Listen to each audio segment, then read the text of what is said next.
श्रीराम समर्थ. सद्गुरू श्री ब्रह्मचैतन्य गोंदवलेकर महाराज यांचं प्रवचन. 28 जुलै. नाम घेणाऱ्याच्या मागे पुढे मी उभा आहे.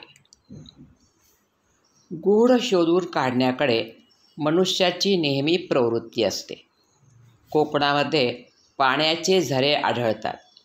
ते कुठून येतात हे कळत नाही. म्हणजे केवळ दृश्यामध्ये असणाऱ्या गोष्टींचे देखील मूळ आपल्याला उकलत नाही. मग जे अदृश्यच आहे त्याचे मूळ आपल्याला कसे कळणार?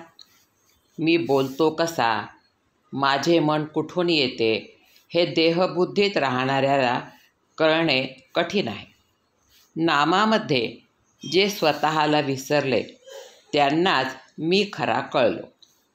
स्वतःच्या प्रपंचाचे कल्याण करून घेण्यासाठी तुम्ही माझ्याकडे येता, पण कोळसा जितका जास्त उगाळावा तितका तो काळाच होत जातो. त्याप्रमाणे प्रपंचामध्ये कसेही केले तरी दुःखच पदरात पडते. आपण समजून उमजून ज्या चुका करतो त्यांचा दोष आपल्याकडे असतो.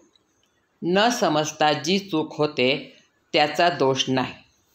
प्रपंचाच्या आसक्तीने दुःख परंपरा येते. हा अनुभव दररोज येत असून आपण प्रपंचात आसक्ती ठेवतो. हा दोष नव्हे काय? आपले कुठे चुकते ते पाहावे आणि जे चुकते ते सुधारावे. प्रपंचात मनासारख्या गोष्टी कुठे मिळतात? त्या मिळणे न मिळणे आपल्या हातातच नसते. मग अमुक हवे किंवा नको असे कशाला म्हणावे? रामाचेच होऊन राहावे म्हणजे झाले. जो रामाजवळ विषय मागतो त्याला रामापेक्षा त्या विषयाचेच प्रेम जास्त आहे असे सिद्ध होते.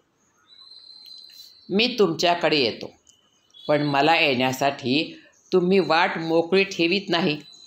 मी येण्यासाठी तुम्ही वाट मोकळी करा, म्हणजे सतत नामस्मरणात राहा. मी कधीच कुणाबद्दल निराश होत नाही. जो मनुष्य म्हणून जन्माला आला त्याचा उद्धार होणारच. मला रामावाचून दुसरे जिवलग कोणी नाही. देहाच्या भोगांना मी कधी कंटाळलो नाही. तुम्ही भगवंताचे नाम घ्यावे या पलीकडे खरोखर मला दुसरी कसलीही अपेक्षा नाही.